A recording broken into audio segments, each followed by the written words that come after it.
I don't know what was going through his mind. You love to stir the pot, don't you? What do you mean by the truths of infinite banking? If this can work with life insurance, why can't it work with other assets and incomes? And the truth is, for the math geeks out there, what this is saying...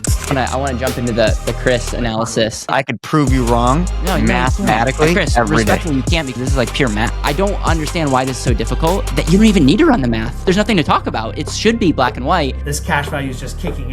So when you average that out, you are way ahead mathematically. Okay. Caleb, it's clean. You win in every scenario. Hutch, bankingtruths.com. What's up, bro?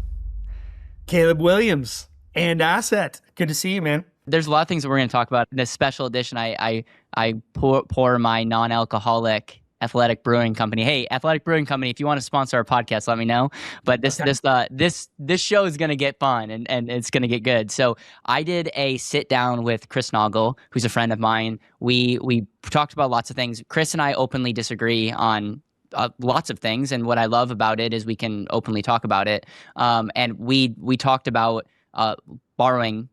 And I thought something was going to be pretty black and white. And we'll break down. I know that you built the math and we're going to walk through it. But I pretty much said, and for those of you that haven't watched it, make sure to go check out that episode. But I pretty much said, okay, we could debate around the different compound, amortized, simple interest. We'll hopefully talk about that in today's episode.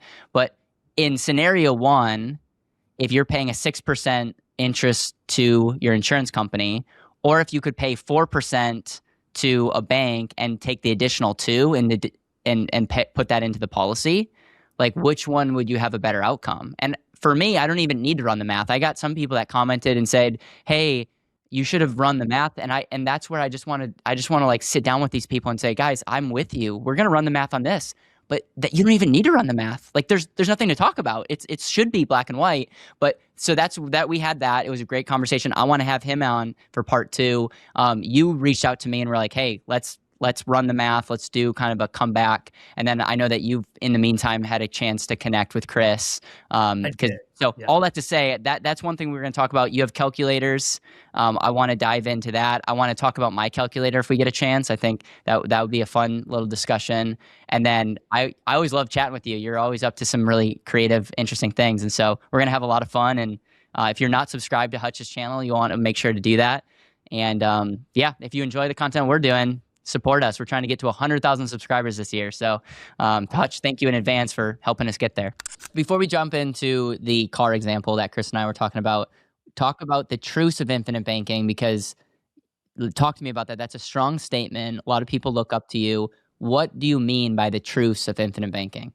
Sure. So listen, it started, or it got on the map with Nelson Nash, but like it's been documented that famous entrepreneurs like J.C. Penney, Walt Disney, Ray Kroc of McDonald's were borrowing against insurance policies to fund their business ventures for a long time.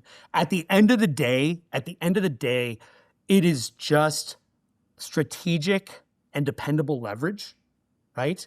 You're letting one asset compound while borrowing against it, as opposed to extinguishing an asset or killing its compounding, using the proceeds and then refilling with the spoils, right? You're simply borrowing against an asset. And what makes life insurance unique is the fact that you can borrow up to 95%, right?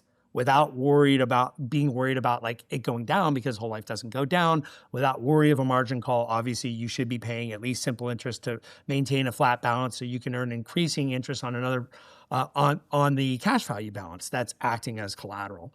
But the way, like, and I'm rereading Nelson's book, and that's actually one of the things that like we have on our site now is I call it Book Club with Hutch.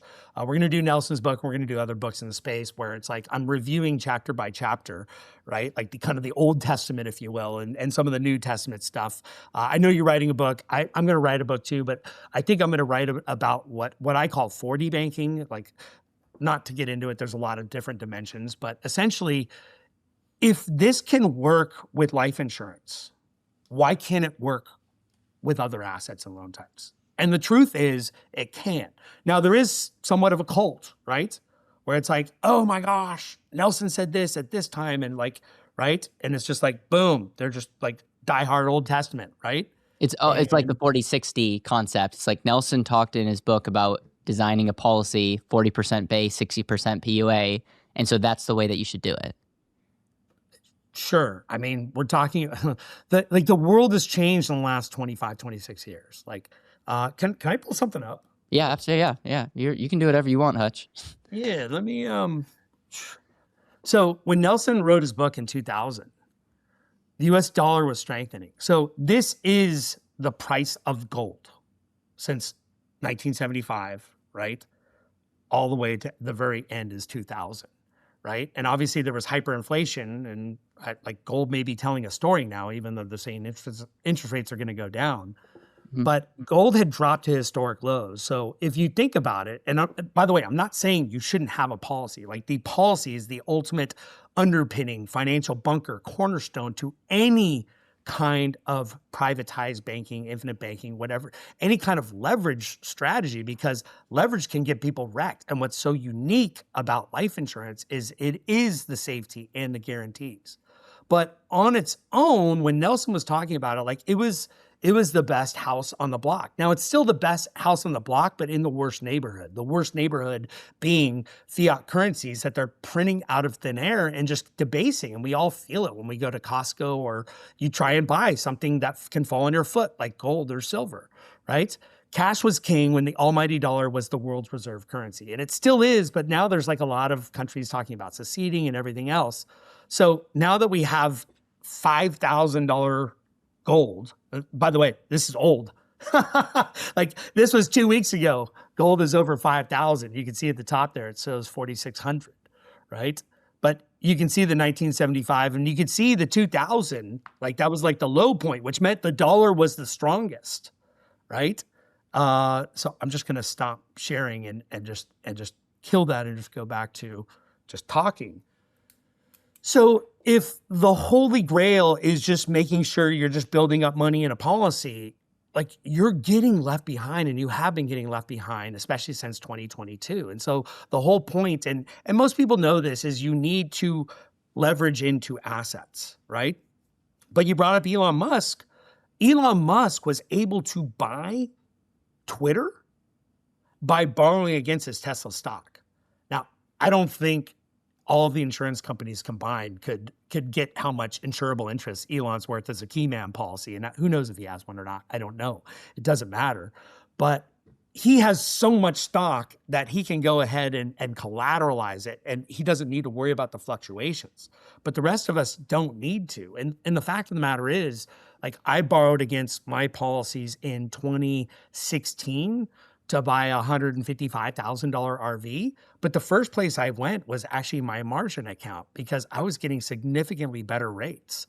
Like, back then I had a 5% policy loan or a 3% line of credit, or I could do a 1.8% margin loan. Guess where I borrowed? Well, and the beautiful thing is, before someone jumps all over you, you still get the benefit of having cash value access, because if your investments went down, now you have a volatility buffer that you could easily take a loan against your life insurance policy, and it just gives you options. Whereas if you didn't have that, it would be a lot more risky to take a margin loan. If that was your only bucket of money, you'd have a different mindset. It's not a good idea, or you just have to borrow like so little that you can't possibly get rich. Right. Like, look at Facebook stock. Like, Zuckerberg was in the news after Facebook IPO'd. It IPO'd at like 40, dropped all the way to 18. But in that first year, he bought like whatever, this Palo Alto house and extra houses or whatever. And it was like, oh my gosh, he's actually doing a mortgage. It wasn't a mortgage. It was just a collateralized loan against his stock. And it was essentially like a 1-point-something% margin loan, like what I did. And people were like, why does he need to borrow? Because he wanted to keep the value of his stock. Well, it shot all the way up to 600. Well, right? and borrowed funds are not taxable. And so that's the other aspect is, yeah, buy, borrow, die. Let me ask you this, Hutch. I've always wanted to talk to you live about this. Life insurance, whole life especially, which you and I primarily do, you do not get arbitrage on your cash value buildup, or at least that would not be a way that I would pitch it, and I doubt you would. So what I mean by that is, let's say the growth of a life insurance policy, let's just say, to be generous, is 5% long term. It's probably going to be 4 to 5% internal rate of return. I'm not talking dividends. I'm talking like actual rates of return. And let's say borrowing, just to be clear, is 6%. So there might be times where it might go higher or lower, but 6%. Someone would look at that and say, Hutch, you're not getting arbitrage. You're only earning 5 and paying 6. I have a response to that, but I would love to hear your response because you work with very smart people, very analytical people, and I'm sure you get this question almost every week. Yeah, we do. And so oftentimes we're having to discredit because they are hearing from the cults or from videos where, again, they're not necessarily lying, but they're making it sound better than it is, or they're just saying like half the story to make it sound, and people are kind of buying this inspirational story, hook, line, and sinker. And I'm like, yeah, I got to get all my money working in there for me and then borrow it right away. And yeah, we just say, look, this is a ploy to get you to buy a big fat policy. And yeah, if you do this on a perpetual basis, it's going to be circling the drain, and you're going to be sad you did this. Like, you would have been better off putting your money in a coffee can. Like, literally had that conversation with a client yesterday, a potential client yesterday, who was shown a policy with like it. The plan was to like put money in the policy and then borrow against it right now to pay taxes on some RSUs they were getting, and then just like perma borrow. And we just showed like I used the AI tool to show like, look, you are literally better just putting your money in a coffee can. Right? Yeah. Like, than doing this. Well, you should not do this. But my response is this, Caleb, and this is why I built tools around it. The response is 4D banking. There's multiple assets and loan types. So it's really just about, you have assets over here and you have liabilities over here. And so if I have 2 assets, say a stock account, let's say 3, a stock account, a HELOC as a backup, a policy, right, with equity as a backup, possibly even a 401k loan as a backup. I actually have precious metals as a backup. Like, I can actually borrow against those, but I have these assets and they're all compounding, right? They're all compounding for you, not just the life insurance. The life insurance will be the most lackluster, but as we know, it's not about rate of return. And just to kind of compare this to our pickleball, right? When you're new at pickleball, what do you want to do? You just want to hit the ball hard, hard, hard, hard. That's all you want to do. Just bang, bang, bang, bang, bang, bang, bang, bang, bang. And there's a time to bang, right? But that's where like infinite banking is, like choosing the right opportunity to bang. Like I always say that pickleball can be summed up in 2 phrases. When the ball's up, hit it down and hard. When the ball's down, hit it up and soft, and try and manufacture a situation where the ball's going to be up. And that's like infinite banking. It's almost like dinking, right? It's almost like those little resets or third shot drops. Like, infinite banking is about positioning, putting yourself in the right position. So when the ball's up, you can hit it down and hard, right? And take advantage of the situation, as opposed to just going hard, hard, hard, and then just getting wrecked when somebody knows how to use your power against you. What's your thought? Because I'm with you, but you would still be better off if you're just in that scenario, just in a high yield savings account, in that scenario. 100%. But there's other benefits to life insurance that you don't get in a high yield savings account. Hence the calculator that I'm developing for the public to start seeing other benefits. And again, I know that you might have comments on it, but like factoring in taxes. Well, now it's a whole different story. If you just factor in the taxable equivalent, and you factor in the cost of term insurance, and you factor in some of these other benefits, now do you get cash on cash arbitrage? No, meaning you don't get higher rates of return growth than what it costs you to borrow, but do you get value arbitrage? Yes. Possibly. If not, you shouldn't do it. You should literally buy term invested difference if you actually don't buy into the value arbitrage long term. Yeah. And can you get both? And my answer is yes. So we talked about these assets compounding against you. Well, if all these assets have a loan option too that you can borrow against, now you can shop your loan. You can shop your loan. And if you're using the loan for consumption, you can't deduct it, right? If it's the IRS talks out of both sides of their mouth as far as deductibility of an actual life insurance loan, right? Like, people are leaning no. I know clients that do it, right? But when you're using outside loans for business purposes, for investment purposes, like, it's very clear cut. It's deductible. So now if you can create, you talked about tax arbitrage not only on the growth side, but you can create some tax arbitrage on the loan side. Perhaps you can actually get positive arbitrage now. Yeah, that's fair. I think it can be done. I just think it's one of those things that gets abused a lot. And people that say half truths, I've literally heard this more than once, where they're quoting the dividend like you're actually earning that. Like it's a linear rate of return. It's like a linear rate of return, and it's almost like the definition of gaslighting. You're like, whoa, why wouldn't you do this? You're earning this. You're earning 7 over here, only paying 6, and it's all tax free, and and it's like, yeah, sign me up, but you're not right. Like that's not accurate, and yeah, it sounds really good. And if someone was deciding between working with me and that pitch, the people would go with the pitch that makes them sound better, unless people really see through it. And I do think people appreciate the truth, even if it sounds less sexy. And I think that's one of the things that when I first got started, I wanted to like over pitch insurance because I felt like I had to. And now I'm like actually less, and I feel this energy for you too. You're like, okay, insurance is one tool. Let's not over pitch it. But it's still like, I don't know about you, but I've grown my conviction for it. I just have become a lot less annoying and hypey. So it's like, I really love insurance, and I also am like, don't think it's the end all be all. And when I first got started, I very much, I would say it's not an investment, but I would like try to still pitch it like a better than investment. And now I'm not even there. So I'm in the same boat. And here's what happens to us is people come in all hot to trot because they're watching all the hype and they're like, oh, I like your stuff too. And then we actually literally have to kind of talk them off the ledge. And then we end up selling like a smaller policy or no policy because we kind of burst their bubble.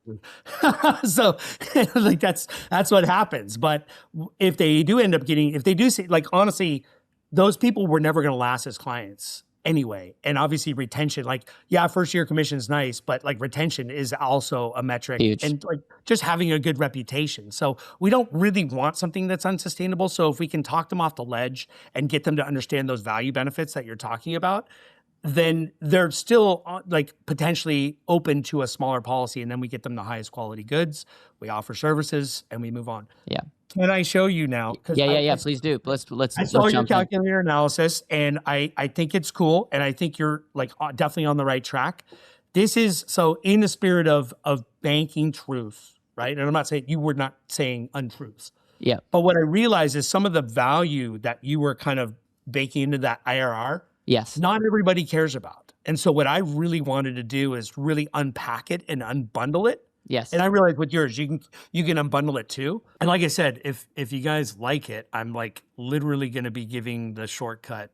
Like, and anybody can kind of figure out how to do all this. But my producer just told me something wild. 94% of you who subscribe to our channel haven't turned on the notifications. That means only 6% of you actually get told when we drop a new video. So whether you're brand new or one of our longtime subscribers, if any of our 1,000+ videos have helped you think differently or brought you value in any way, I'd love for you to hit that bell and turn on all notifications. We've got some incredible guests and conversations planned for 2026, and I don't want you to miss them. Thank you so much for supporting this channel, and I'm excited to keep growing with you. This is how we start. Like I call this atomic policy analyzer, and it's almost like splitting atoms. Like part of it goes to cost and part of it goes to growth. And so whole life is often misunderstood as one of two things: an expensive alternative to term life insurance or a lackluster alternative to investing in the stock market.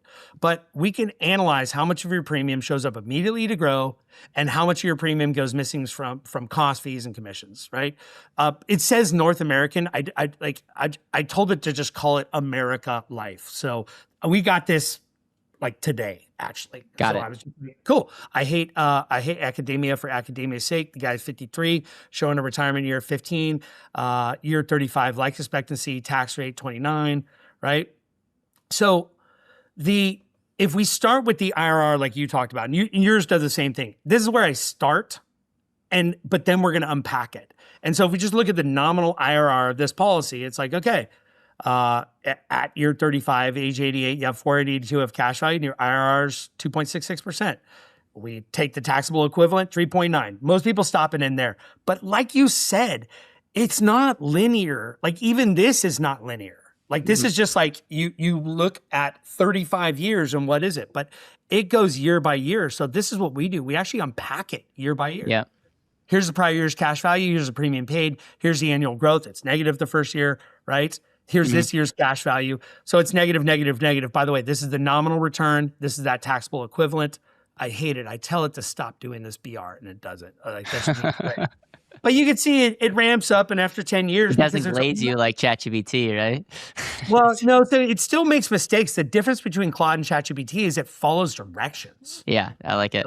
Like when it fixes, like, so at any rate, it's got this massive term rider. So like it takes 11 years and it ramps up to 3% right? The taxable equivalent. So even just like forgetting everything else, you're probably better off, being in this than a high yield savings.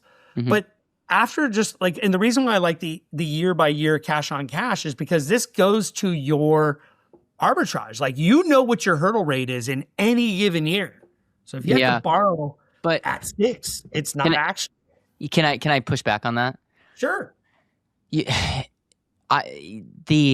someone's so when someone sets up a life insurance policy with you, they should do it for it's a lifetime commitment. Or it's a lifetime decision. You wouldn't recommend a whole life insurance policy if you're going to cancel in year 10. Of course. So the reason I'm okay looking at, year 10, 20, 30 IRR is the definition of internal rate of return is accounting for every single year. Yeah. And so you're totally not, I like this and Truth Concepts has a very similar way to do it where you can go year by year and see that. Mm-hmm. And so my calculator is just a lot more simple. And there's things that get taken out of that. But what I would just say is you could say, okay, in year 7, this is a hurdle rate, but but it's like, well, what are we doing this for just year 7 or are we doing this for long term? And so that would be, yeah. Yeah. I couldn't agree more. So that was, I'm just saying I just unpack it. I just unpack it for them if they want to see it. So let's talk about the lifetime benefits. So first, the other thing I do is I stare the fees right in the face. Let's just stare them right in the face. Yeah. This is all the years. There's 4 years where you add premium and not that much money showing up in cash value. Yeah. Let's just look at it right in the face. So 9,600 of the first 110 ain't showing up for cash value, right? However, like you said, this missing portion of your premiums doesn't go down a black hole. It's busy doing 3 other jobs for your behalf. It helps pay less term premiums before retirement. It creates an ongoing tax sheltering, and we quantify that. And it delivers a permanent death benefit. So this just shows the tax savings, and I'm just going to go quickly, but it quantifies it. And this is what's great about AI is I always wanted to get somebody to build this. We figure out a term cost factor, and then we figure out the net death benefit over and above the cash value and just show this is literally how much term you'd be saving. And then we accumulate it. And so it's just on its own, the 9633, and this by the way is a crap policy. I would never sell this policy. But on its own, the 9633 saves you $25K in term premium. It had too big of a term rider. The other thing it does, term goes away, but this has a net death benefit. So that 9633, the way I put it is, if you just if I said, hey, I'm going to sell you an $85,000 death benefit, that's the benefit over your cash value. Here's the total death benefit. Here's your cash value. So you're going to get $85K more than the cash value you can use. And you just got to give me $9,600 now. Most people wouldn't do it, but it's actually not a bad rate of return. It's almost like the insurance companies growing those fees on their own in their vault at 6.47% to produce a burial policy for your heirs. Would most people do it? No. However, most people would say yes to this, and it's funny, it's behavioral finance. It's a worse number, but they would say yes to this. Well, would you pay $9,600 now to avoid $72,000 in tax over the next 35 years? And most people would say yes. It's funny if you ask them. And that's an equivalent of almost 6% every year rate of return, right? Yeah. It's saying you put $9,600 now and you could shelter $241,000 in gains. That's earning almost 6% on your $9,600. Yeah. And somebody I tried to get another calculator company to buy it, and it was owned by a carrier, and they said Hutch, I don't know if this is going to get past compliance. And I go, why not? And they go, well, because it's not compliant. I go, okay, cancel the policy in year 35 and tell me how much tax they know. Yeah. That's how much tax they know. And he's like, okay. And so when you add, it doesn't matter which benefits you want, you get them both. So if you got the net death benefit and you get to avoid this tax on your cash that you get to use along the way, hence creating a bigger bank, now all of a sudden the 9633 is producing 8.36%, right? Everybody focuses on the missing money, high yearly cash, high yearly cash, high yearly cash. I always tell them, You know what the highest early cash is? Cash. Yeah. Just don't get a policy. But if you're going to get a policy, measure the efficiency of what the missing cash is doing. And that's what I'm doing here. So check this out. So here's the summary of everything, right? Just year by year. But now what I did is I dropped in a competitor policy, and I'm just going to scroll down, and let's just look. I actually had it spit out a spreadsheet. This is how cool. Are you factoring in death benefit, the cost of just having a permanent death benefit as well? Well, that's what that IRR calculation was. So let's do it again, but let's do it with this. So see this spreadsheet?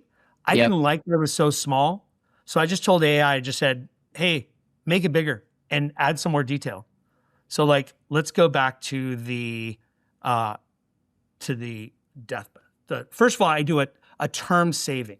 So we'll just call it Philadelphia Life. That's in green. The America Life that we already looked at. So this is just showing 15 years of term. We built a smaller policy. That happens a lot when people come to us. They don't end up getting as big of a policy. So you only save $6,100 of term premium, 25 over here. However, if we go back to the missing equity, the Philadelphia, you're only missing 8,100 of that early equity, and how that's calculated is just saying, hey, instead of doing 90 and then 6,000, 6,000, 6,000, we're going to put the same premiums overall, but you pay 25,000, 25,000. This cash value is getting added. This equity is missing, right? Versus over here, this equity is missing. So it's a different IRR calculation too. But it's, again, just the term saving. Like, would you pay 6,100 or would you pay 88,000 something to avoid 6,000 of term premiums? No. But is it a death benefit? Yes. Term goes away. Yes. So this is where this is how I do the cost of insurance. Is anything that doesn't go straight to cash value. Yes. We just take that missing equity. Up here, it's 9,600 for America Life, 8,100 here.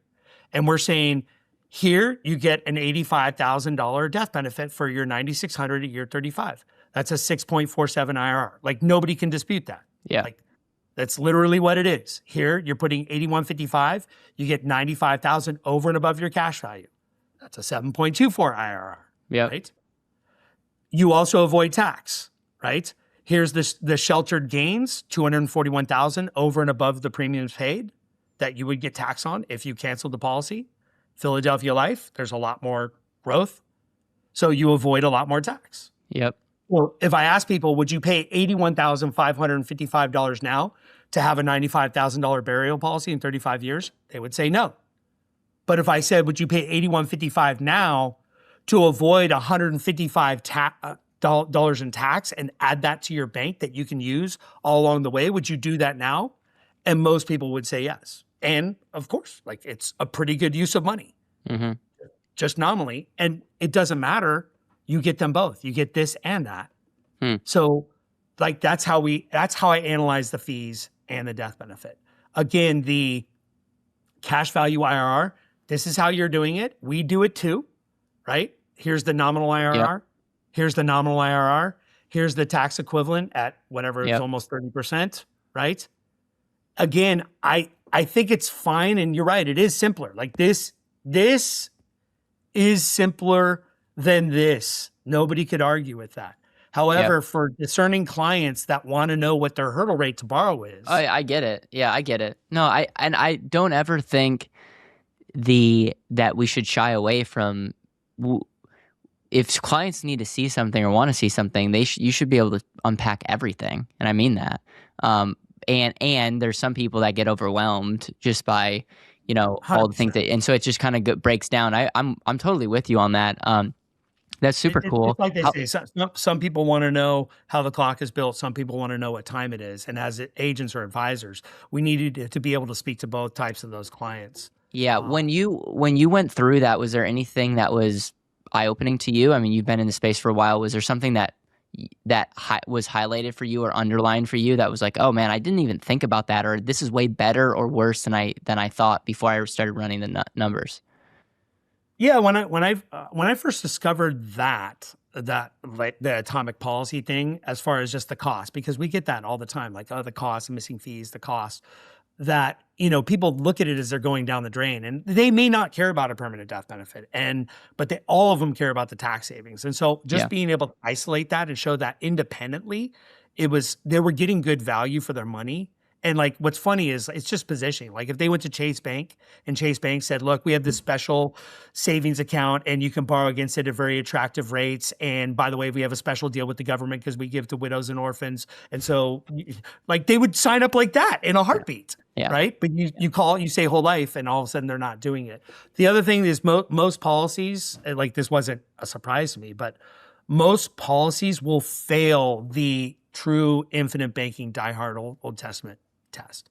Like if you start putting get your money working for you in most policies and go to borrow against it, and you don't care about those other benefits, you were better off in high yield savings, and you were better off I agree. In a lot of cases, you were better off in a mattress. That's how I agree. You don't and other people do. And no matter how loud you say compound interest, amortized interest, it still doesn't matter. If I'm earning 5 and I'm paying 6, that's an equivalent of me having my money in a negative 1% savings account. And you're totally right. And I will say that, and before people jump all over me, there's other benefits that you're getting with life insurance. Hutch and I both know that. That's why Hutch and I both have life insurance, probably a lot of it. That's why we've built our businesses around helping. So it's not like we're anti-life insurance. It's just that's just the nature of it. And there's nothing special about compound interest because guess what? Everything compounds. Everything compounds. Every decision you make compounds. So just because you can't see it doesn't mean it's not happening. Yeah. No, and that's why the next iteration of this, the next iteration is the borrowing. I'll show you that really briefly, and then let's do it. And then I want to jump into the Chris analysis. Yeah. But that's why I really got into 4D banking, because if you're talking about people yelling about compound, simple interest, amortized, whatever, if it works with life insurance, why wouldn't we incorporate other assets? And the prudent reason is because when borrowing against more volatile assets, it is risky and you can get wrecked with margin calls. And if you have the sanctuary of life insurance cash value, that now frees you up. It may not be the first place you borrow, but the existence of it and it doing all those other jobs allows you to now go shop better. I love it. And possibly deductibility. So I know you're very familiar with life insurance and retirement. That was something you've written about and you're having more of a focus on. And one of the key strategies that a lot of people will talk about is volatility buffer. I just talked to David McKnight about this. I interviewed Dr. Wade Fowle about this recently. And I love Wade. He doesn't know me and I don't know him personally, but I love his. Yeah. And I can make that intro happen if you'd like. But anyways, I would at some point. Their whole deal is okay, I asked them how much volatility buffer is ideal. And they're saying anywhere from 4 to 6 years. And here's why. If you have 20 years of volatility buffer, there's an opportunity cost, right? If you have 20 years of volatility buffer, you could easily look at that and say you're being inefficient because your assets could grow at a better rate. But if you have 2 years, you don't really get the benefits of being able to take out more money because you don't have that many down year protection. I think the same thing when it comes to what we're talking about. If you have a solid foundation of volatility buffer, not for retirement, but for opportunities, now with your 4D banking, I would imagine, because if I known you're talking about crypto, gold, life insurance. I don't know what the fourth one is, but you have different asset classes and everything gets better. You have more options when you have a solid foundation, boring old life insurance. That not only protects you as your asset, is amazing for your family, but it now sets the baseline so that you can maybe swing. Tom Wall has a great analogy of if you have a volatility buffer, you'll be able to his relief pitcher. Yeah, the pitcher analogy. Yeah, it's a great analogy. And so it's the person that doesn't have options has to pitch the whole game. They're going to be pitching conservative. But if you have some backup, you'll be able to throw the ball really hard. That's a perfect analogy for not just retirement, but for what we're talking about with infinite banking. It is. It's the same thing. That's really what we're talking about. So if you're using any kind of leverage anywhere, ideally you are shopping leverage and there are those risks. So that's exactly what it is. It's a volatility buffer pre-retirement that allows you to keep more assets compounding so you end up with a bigger number. And we know that alone, just a bigger number doesn't necessarily lead to more income. But if you have all of these tools, and I say all of them because I was screaming from the hilltops about how undervalued silver was in the 20s, like on like my podcast to like when I was talking about 4D banking and everybody was talking about rocks. Well, silver was between 20 and 30 then. And, you know, the other day it was 117. I think it's 105 or whatever today. But, you know, people keep an emergency fund. And here's another like dirty little secret about life insurance loans. In the Great Depression, this has only ever happened in the Great Depression. It only happened with like not very good companies. They are able to stall you on your loan for up to 6 months. Yeah. So if that is your only emergency fund, right, you could be in a bad spot and potentially the worst time. Like it's unlikely, but theoretically it could happen. However, and this is what I said, everybody should have an emergency fund, not a paper. Like cash is trash. I hate it. We looked at that. But if you put the same $30,000, $40,000, $50,000 into gold and silver, like when the sky is falling, that stuff goes way up in value. Like it is invaluable. You could trade less coins to pawn shops or whatever directly. There's all kinds of places online. So like I advocated for having the emergency fund being a physical emergency fund. And then that frees you up to have like no cash and to do infinite banking or use margin loans. Anybody who did that like has now 3x their stack or 2.5x their emergency fund, right? Yeah. Yeah. So love the poker reference there. I love it. All right, let's jump into my conversation with Chris Naugle. That was what spurred you to reach out to me originally. So do you want to like I have why don't you share your screen and walk through what you watched at least that portion. Talk to me about, you know, summarize it, and then let's talk, because I find, Hutch, when it comes to infinite banking, and just to be clear, like just for those at home, infinite banking is not life insurance. It's not just about life insurance, it's a process. And so that's one thing I just want to be really clear, because I'm sure there will be some people that say something like that in the comments. But when we're talking about life insurance, there's so much misunderstanding when it comes to loans. And that's where I just find there's a lot of just confusion. And for me, it's actually very, very black and white. It's you have internal value and you have external value. And I actually you can't really mix it, because you have internal value, you're getting the internal value regardless. If you're going to take a loan, now it's like, what are you going to do with that money? What's the cost? What's the opportunity? Yes, you can marry those two together, but what I don't like is people that are like, well, you're earning money over here, you take a loan, and then they're like almost double counting the gains. Whereas like, hold on, you're getting the gains regardless if you take the loan. So you got to make sure if you're going to take a loan, it's a net positive. I know I'm bringing up multiple things. I want the rest of our conversation right now to be about how you think about loans when you recommend people taking loans. I know I opened up a can of worms when I was like, even if the interest rate is higher at the banks, I'm more likely going to choose their money and keep mine, just from what we talked about, because I can always pay that off. But yeah, to have the optionality and free up your stack. I'm not going to be the one that gaslights you and says you're better off financially to do that. I will easily admit, because it's math, to say you are better off taking your life insurance policy if it's cheaper. But so that's where it's like, I don't understand why this is so difficult, because I don't want to be like speaking down to people, but it's so black and white to me that I'm wondering why there are so much confusion around this. And so with that, I want to talk to you, and we might disagree. I think we agree on it, but I mean, I think we should just lean into the math. Yeah. So let's do that. So before we go to the Chris, I'm just going to show you, because AI was working on my behalf while we were talking, and that is my new thing. So this is just another brand that we never launched, Contrarian Wealth Concept. So all that India software I spun up. And so like, this is just like all kinds of borrowing situation, like model, but different variables. And like, I'm sorry, this is like a save and pay cash scenario. And then this is like all the borrowing stuff, like modeled, right? And so like basically took all this code, put it into files, and ask AI to kind of do the same thing. And so just look over here. So this is for, I'm going to hit this hide real quick. This is for a client, and for some reason it didn't put the direct recognition loan. It is a little bit less, but for the direct recognition loan. This is showing a bunch of alt loans and his options.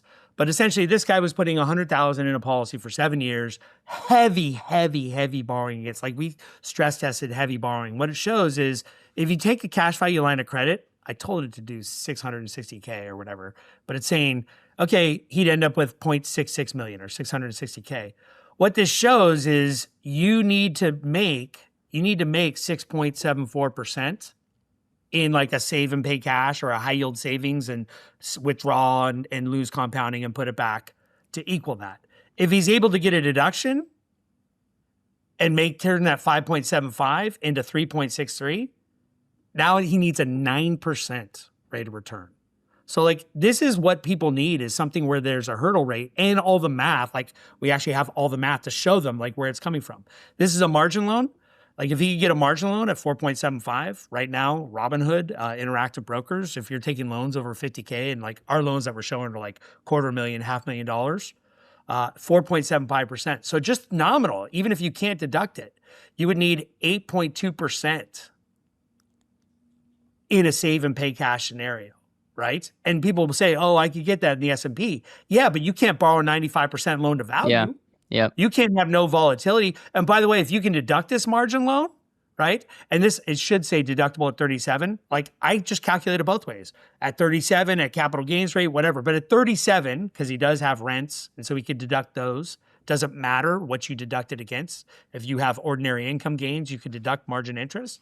He would need 9.31%, right? So it's like, this is what my mission is in 2026, is to demystify all the rhetoric, because that's the problem. Is infinite banking is all rhetoric and hype and TikTok with most people, and to put some math through it all, and if it still works for you on its own two feet. Yeah, and again, I'm seeing this for the first time, so I think a part 2 for us would be maybe clear, let's break down the math even more. But what I heard you saying was, okay, if an IRR is 5, let's say 5%, to make it simple, you would have to earn a greater than that if you were to put it in a high yield savings account. Is that step number 1?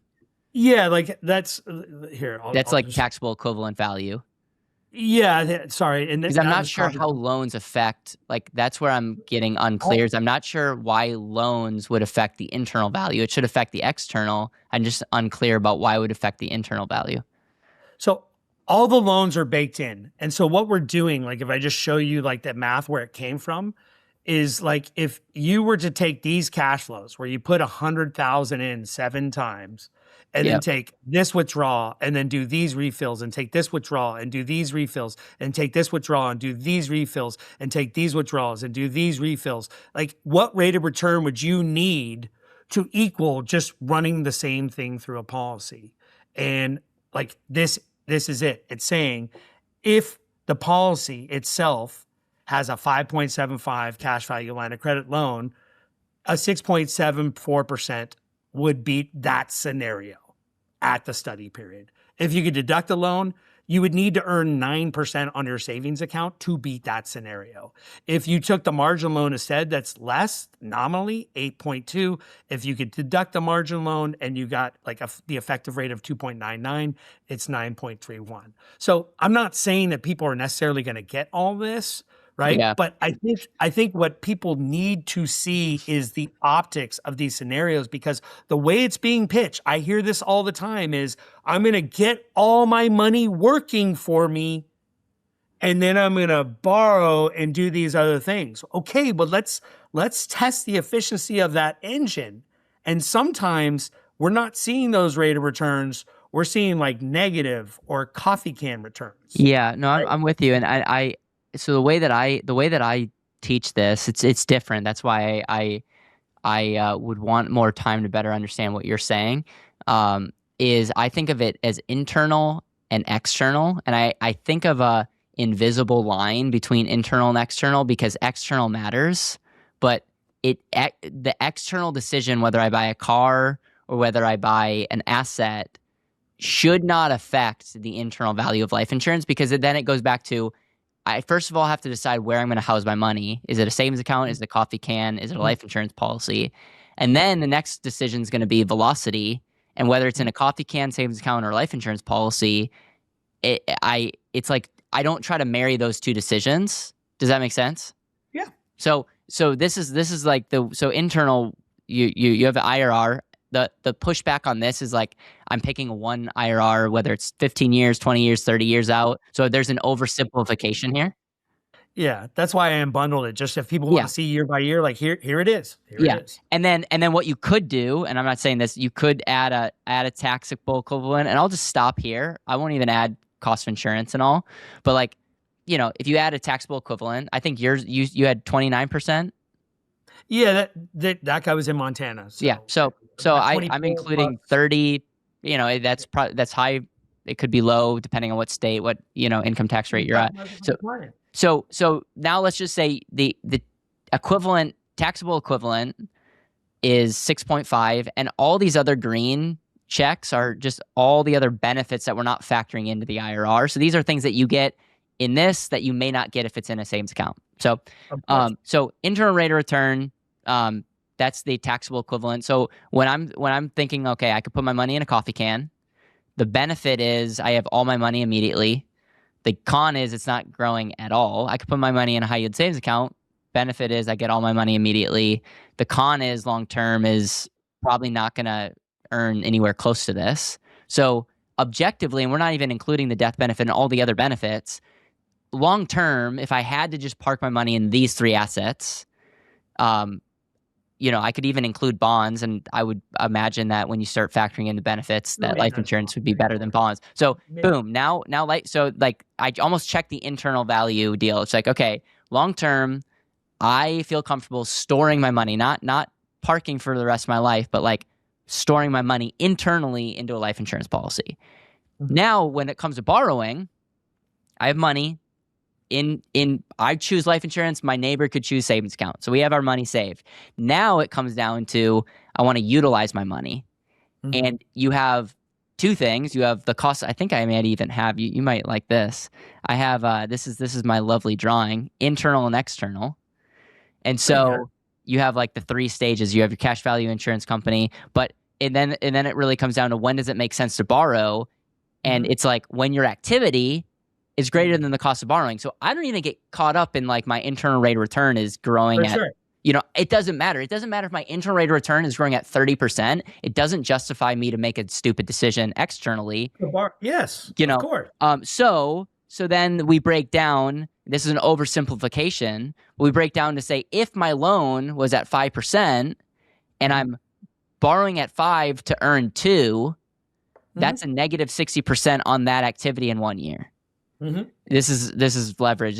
And so 5 to 7, 7 to 5. And so what I try, and again, I want you to like push back or pick this apart, is I just try to like simplify it into like almost two buckets. We have internal, and then when you use your policy, it's, if we're just leaning into the math, it's like, okay, what's the cost of borrowing funds? And then what's the activity? And is the activity growing at a greater value, or is it at a greater value to you personally? So it's like, you could use your policy to go on vacation. That's the only thing I was going to push back on. When I bought the RV, it was a negative activity. It was massively negative, but it was like one of the things I'm most proud of as a dad, as a parent, to take my kids when they were 9, 9, and 7 around the country for a year. Guess what? Having kids isn't a great financial decision, and yet it's one of the greatest things that you and I, like being a dad, is the greatest thing that we have in our life. So I think it's fine to totally say not everything needs to make sense on a spreadsheet, but it's about to factor that in. It's about knowing what it is. And so, listen, I agree with you. I think everything you're doing here is great. It is simpler. It is easy to comprehend.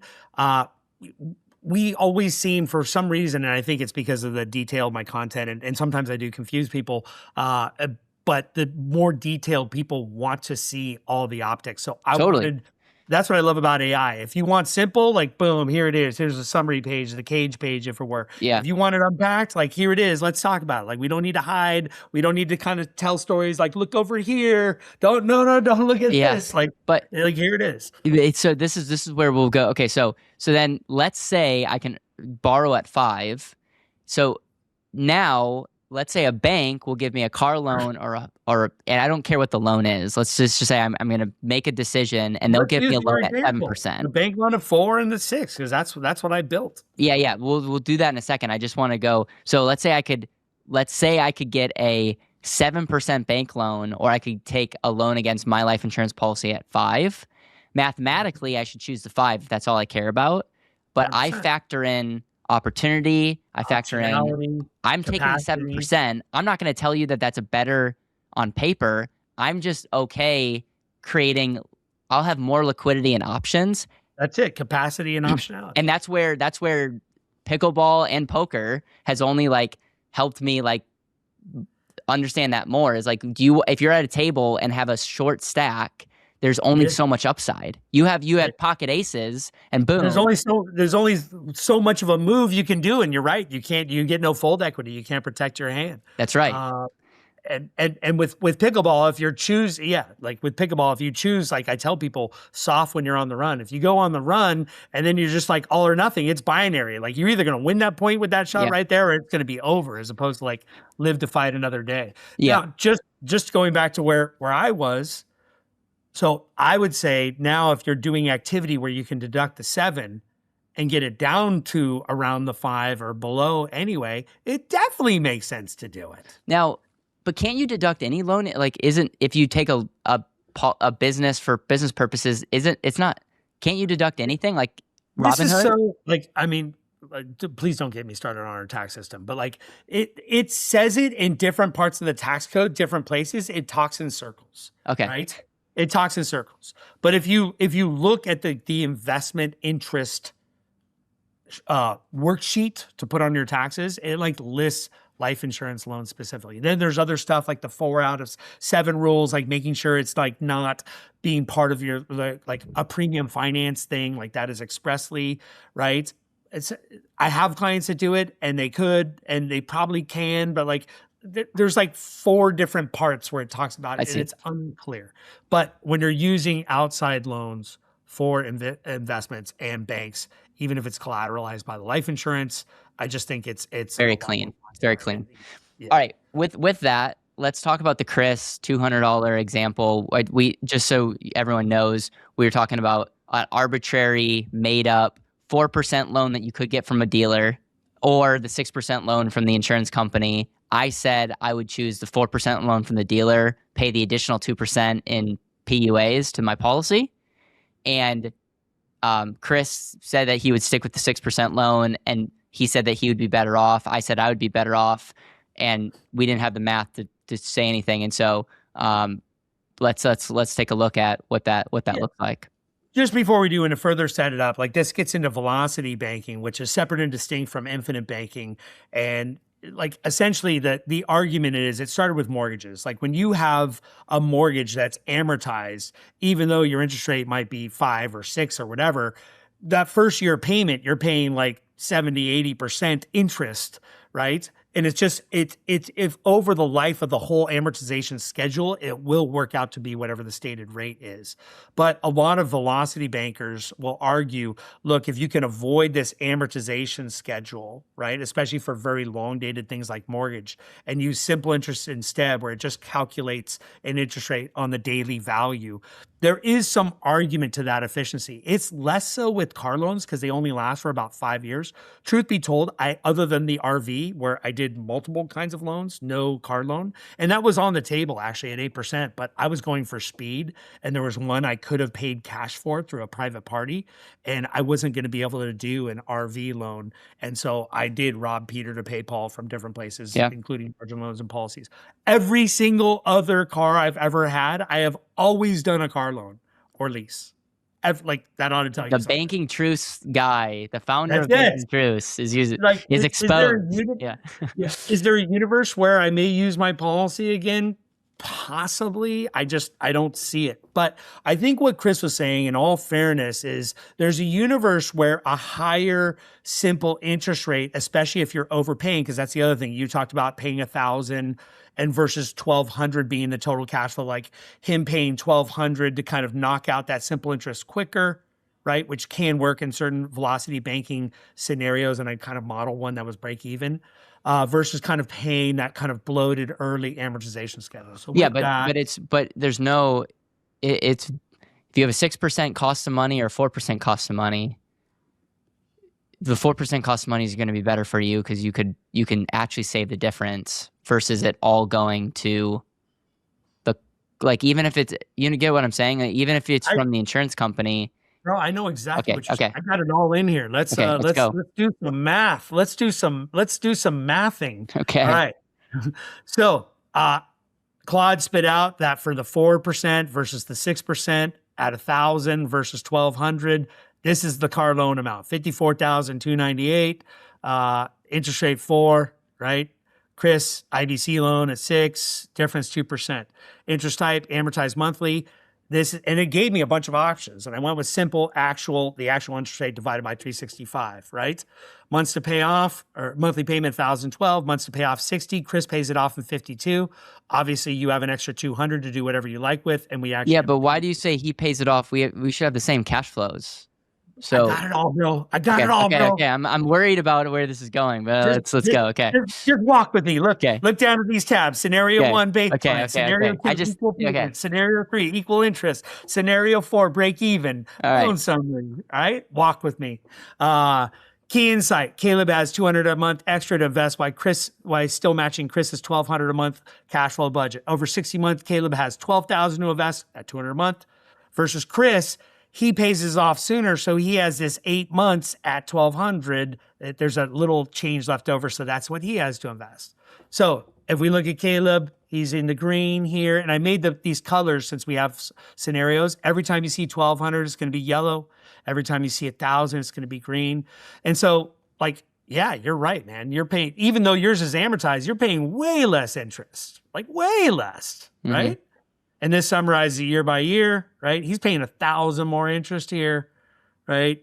Like it's way less. Like you're crushing, right? We get down here, he's paid off early, so now he's got like all these 1,200s he can invest plus this 700. I actually gave him the benefit of the doubt, right? And I just said he was able to kind of stack that whole bit in the beginning of the 5th year or whatever, 149.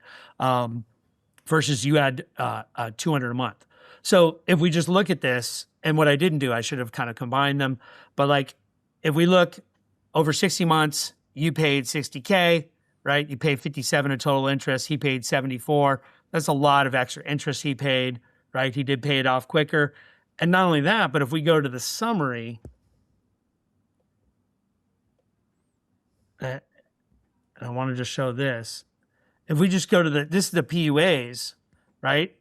So year 1, you put in 200 a month, like you're always negative. This is just PUAs, by the way, just the PUAs. I just isolated the PUAs, which, by the way, I'm showing people how to do that with AI, right?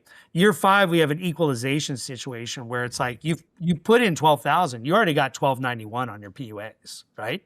Not to mention this 34K of extra death benefit. That is like a pole vault, like this pole vaulter of cash value has to equal this by age 121 or when you die. Most people aren't going to make 121, but it's just constantly climbing towards that.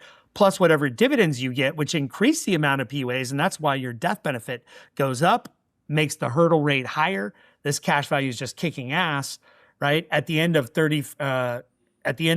25 years, right? This is a 42-year-old, so like by 66. Right? You got $38,000 from that 200 a month and 63K of death benefit. At the end of 50, you got 135 and 150 of death benefit. If we go over to the Chris scenario, right? This is that 10,295 he has to invest, right? And I have him starting at month 48. He's got nothing in this first year. This is year 5, right? Remember you had over 12,000. He's still got less than what he put in because this is the first year he put it in. If you remember, you got to 135 of cash value. Yeah, he didn't even get to 135 of death benefit. Yeah. And then I even just equalize, well, what if Chris, gets 1,000 a month? And this will come into play because when we look at the equalize, he does actually have 1,000 a month. Like if the equalize is his simple interest at 4.79, then he pays it off earlier and he has 1,000 a month to invest, but not to year 5. Well, this is where he's got 134 of death benefit, 121 of cash value. You got more cash value than he has death benefit just because you got your money working earlier for you. Yeah. It's interesting. Right? So let's jump back to, we did the baseline. Let's go straight to this break even, just because I think this is like being fair to Chris. And my partner, by the way, said like, hey, look, what he was saying is like with the simple interest loan, if you're knocking it out sooner, right? It's the same car loan amount, right?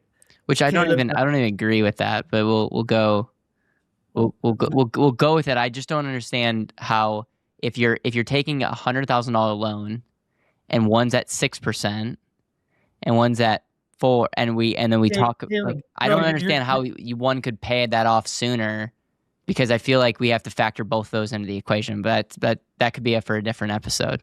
Yeah, please don't throw in new variables. I'm sorry. I just I feel like okay. Continue. Verbally, when you put numbers, and like I realize this when I'm talking to clients, it's already hard enough. Like, and somebody told me it was like handing clients bowling balls. Like when you're handing them numbers, it's like you hand them a 16-pound bowling ball, and then they already have like 4 bowling balls from what I just gave them, and then you're like, well, but if you have this and that, and now you just gave them like 3 more bowling balls. I get it. Yeah, and let us know in the comments if that's how you feel listening to the show. If you feel like you're just getting hammered with bowling balls. So. But for the math geeks out there, what this is saying is it's not 100, it's the same loan. Caleb's is exactly the same. But Chris, like for whatever reason, interest rates go down and now the IBC loan is 4.79. And Chris pays his $1,200. I would never do this. I agree with you. I would never do this, right? I'm just trying to model what he was saying.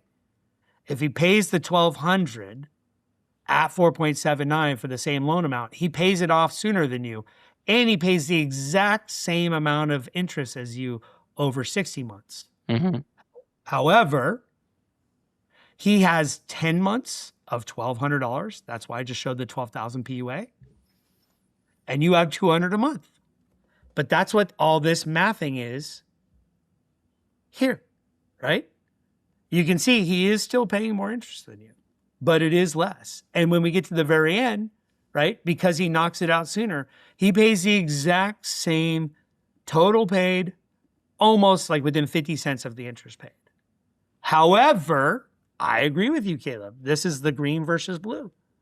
Like, you get to invest $200 a month earlier into PUAs, and your PUAs not only compound for you, but they buy more death benefit that makes them have to climb even steeper. Chris has to wait to year 5 to make that PUA payment, right? And he just never catches up, right? He did equalize the loan scenario with you, but he did not equalize the compound interest scenario. Does that make sense? Yeah, so you adjusted the loan rate to pretty much make it where it's like you broke even after 60 months on the interest, but you're saying the person that's able to start saving $200 into PUAs is going to be better than the person that waits 50 months to then start putting $1,200 into PUAs. Exactly. And I did it 40. I gave him the benefit of the doubt and called it 48.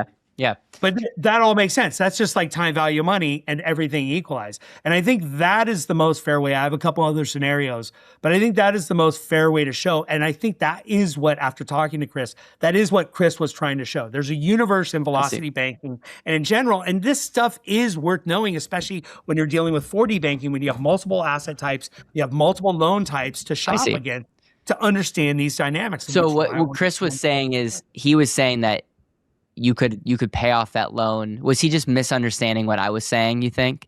Like he's saying like you could pay off that loan faster and then redirect that money. What was the point that he made to you? I don't know. And honestly, I'm still getting over a sickness. And when he called me, I was like it was at the end of Friday and I had a head cold. I don't know what was going through his mind. Got it. But I did hear the thing. It was kind of confusing, right? what my partner said is after I modeled, because I modeled these other scenarios, like both you guys, like I'll just show you real quick. Both you guys pay $1,200. And then my partner said, I think what Chris was saying, he was giving Chris the benefit of the doubt, and I think that's cool, right? He said, I think what you need to do is find the equal payment. And I said, you know what? I think you're right. I got it. Right?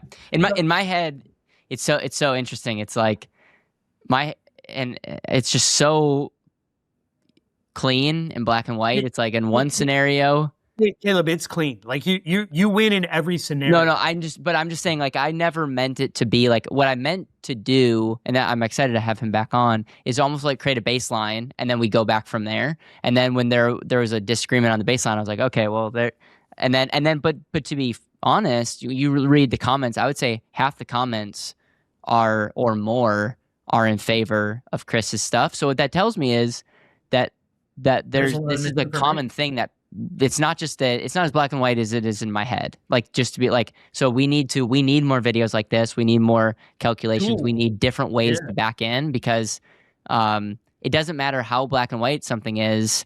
The market should tell you. It doesn't mean the market's right. It just means that, like, you can't be on your pedestal saying this is how, because I don't like how when people, like, for example, when it comes to, you should never use PUAs. I talked to someone recently that's just like, PUAs and term riders are dumb. It's like, okay, let's look at the math, but they never want to show the math. They never want to dive into, like, they just want to make statements. And I'm like, okay. Oh man, the philosophy only IBCers kill me, man. Right? It just reminds me of like the angry preacher from the pulpit or whatever. Right? But we do it on both sides. That's the thing. It's like all party, like people that are anti-life insurance. Life insurance is dumb.